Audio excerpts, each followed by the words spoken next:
have a question for you. Shoot. Is commercial lending the only thing that you do, or do you do other stuff? That's a good question.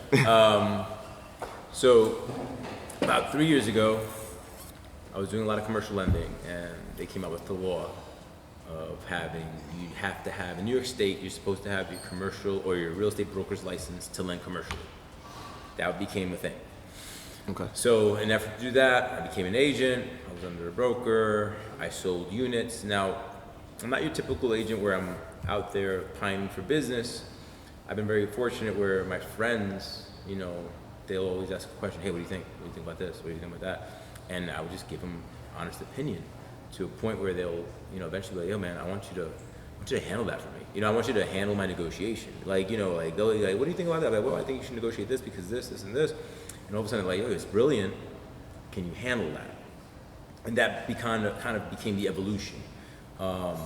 So I'm in it every day, right? We're practitioners. I've been in it every day for 15 years, since 08, so 11 years, I'm sorry. So since 08, since like the market crashed, when I kind of walked into the business. So everything's gravy now. Like before it was like really bad. So now to me, everything's easy. And I became like the go-to within my sphere. And then my sphere was so happy that, they like to talk about their happy experiences, and they refer, their friends and their family. And so I'll do a loan or a deal as small as $100,000 co-op for my best friend's mom to a $4 million property in the South Bronx. It just runs up and down. The one thing that my clients really appreciate is that I base it upon real estate. Like, these are comparatives, these are motivating factors. These are, a lot of other people may give their opinion based on just that and try to pass it off as fact. And in real estate, there's things called comparables. There's things called there's functional obsolescence. I don't know if you've heard of that. Your house is across the street from a highway. 100%. Yeah. There's a detraction for that, but other people they don't want to talk about that. But I'm like, the bank's going to talk about that, and that's I think where I give the real 360, where I know what the bank's looking at, so I'm looking at it. So I tell you, hey, you want to stretch? We can stretch, but be forewarned. This is what I expect to happen, and I think that is what really kind of set me apart from the normal realtor, where I deal in real estate. Not fantasy estate, not fake estate, not I think so, dream estate, real estate. And I'm not to say that I'm like bad news Brown. I'll tell them the good and bad, and that's what it is. But I think that's lacking right now, because being a realtor is 75 hours and 20 hours every 2 years, something like that, right? 75 hours to get your license. Correct. No college education, and no shout out to the guys who didn't go to college at school. I did, and everybody has their own path, but know your craft, like, again, going back to like the whole loan person saying, oh, this guy said 4%, oh, this guy said $1 million. Like, ma'am, it's a 1-bedroom co-op. It's not $1 million, unless, even if it was lined in gold, unless you had $1 million in the house that you gave him to you sold it with the $1 million, maybe it's worth $1 million. So that's my experience.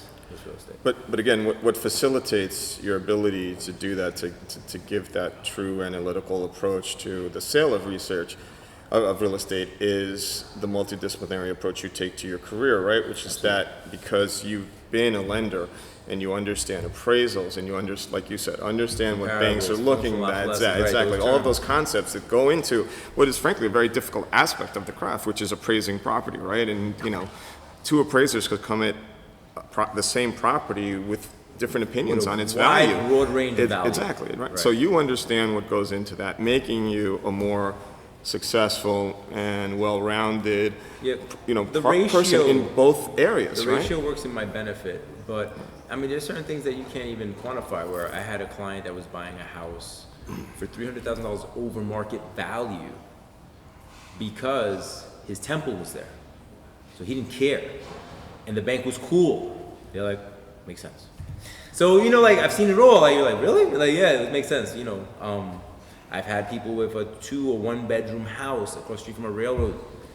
And, like, there's concessions. Like, look, man, this is going to be a hard deal, like, to comp it out, to refinance the property, whatever the situation. I was like, you have a lot of things against you. Sometimes they get mad. They don't want to hear that.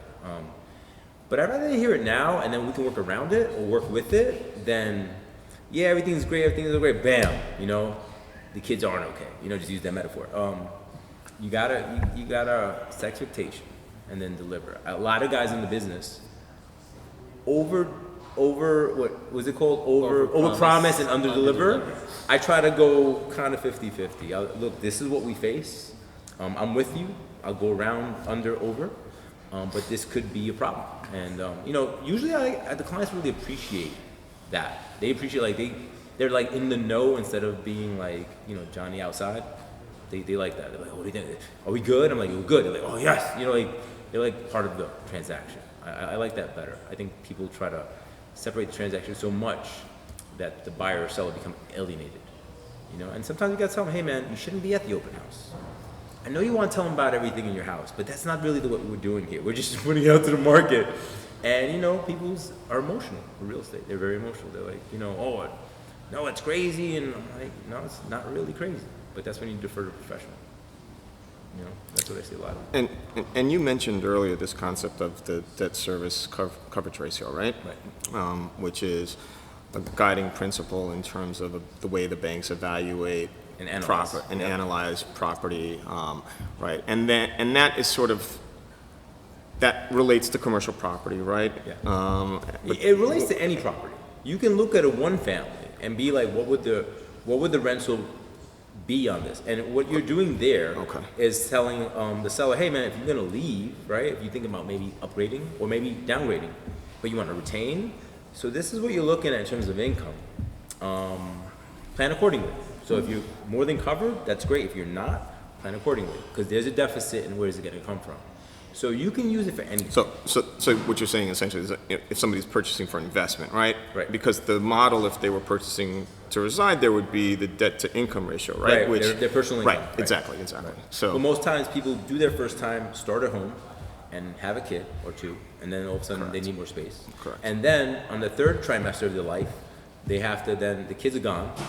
They're like, I don't want to mow the lawn anymore. I'm 75. They downgrade. Or they become snowbirds, go to Florida. So you got to kind of quantify all that, you know?